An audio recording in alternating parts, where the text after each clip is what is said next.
আজকে সাজাতে গিয়ে ফুললি কনফিউজড হয়ে গিয়েছিলাম। মানে করলে আমি করবোটা কি?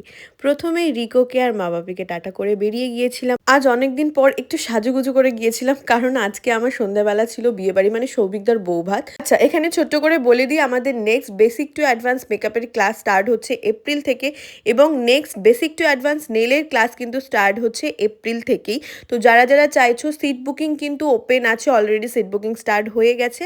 আমাদের অফিসিয়াল নাম্বারে যোগাযোগ করে নিজেদের সিটটা বুকিং করে নিতে পারো। আর ফার্স্ট ব্রাইডকে এসেই প্রথমে শাড়ি ড্রাপিংটা কমপ্লিট করে নিয়েছি, কারণ ব্রাইড একটু অন্যরকম শাড়ি পরতে চেয়েছিল। শাড়ি ড্রাপিংটা কেমন হয়েছে অবশ্যই জানিও, আর আমাকেও আজকে কেমন লাগছে অবশ্যই জানিও। এবার বলি কনফিউশনটা কোথায় হয়েছিল। প্রথমে আমি এরকম একটা নিউড কালারের উপরে আই মেকআপটা রাখছিলাম, তো ব্রাইড বলে শাড়ির টোনে একটুখানি রাখতে। তো এই রকম ময়ূরকণ্ঠী টাইপের টোন হলে আমার সবার প্রথম মাথায় আসে সফারেলের পিগমেন্ট। এটা তোমরা এবং আমার ব্রাইডরা ভীষণ পছন্দ করে, আমি তো করি।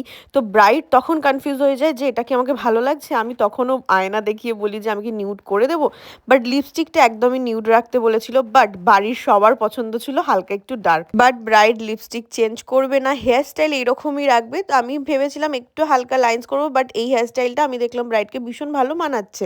তো ব্রাইড কি করবে না করবে প্রচন্ড কনফিউজড হয়ে যায়, কিন্তু আমার লুকটা ভীষণ ভালো লাগছিল সামনাসামনি। বাট আমি তাও বলি যে সবাইকে তাহলে দেখিয়ে নাও যে কোনটা চেঞ্জ হবে। ওটাই ছিল আমার সব থেকে বড় ভুল ডিসিশন, কারণ সবার মতামত এত অন্য রকম ছিল যে আমি কি করব সেটাই আমি বুঝতে পারছিলাম না। লাস্টে আমিও আমার নিজের স্যাটিসফ্যাকশনের জন্য একদম লাইট টাইট অফ করে দিয়ে একটা ভিডিও নিয়েছি, যাতে আমি নিজেও বুঝতে পারি মেকআপটা কতটা ভালো বসেছে বা কোন জিনিসটা এক্সট্রা হয়েছে বা না হয়েছে। তখনও আমার একদম পারফেক্ট লাগছিল সমস্ত কিছু। এবার তোমরা বলবে। এবং আমি ব্রাইডের থেকেও ভীষণ ভালো রিভিউ পেয়েছি পরেও। আসলে কি হয় বলো তো, অনেক সময় না আমরা বুঝতে পারি না আমাদের আদতে কেমন লাগছে। সবাই যখন রিভিউ দেয় তখন মনটা অনেকটা বেশি স্যাটিসফ্যাকশন পায় কি যে না আমাকে ভালো লাগছে। এটাই হয়েছিল আজকের ব্রাইডের সাথে।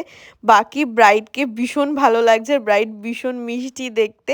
তোমাদের কেমন লাগলো আজকের একটু অন্যরকম লুকটা অবশ্যই কমেন্ট সেকশনে জানিও। আর এখানে দেখো একদম লাইট ছাড়া আমি একটা রিভিউ নিয়েছি, এটাও দেখে জানিও যে কতটা ন্যাচারাল আর কতটা গ্লোয়িং লাগছে স্কিনটা। অবশ্যই আশা করছি তোমরা বুঝতে পারছো। তো চলো দেখা হচ্ছে সেকেন্ড ব্রাইডের লুকের সাথে। বাই।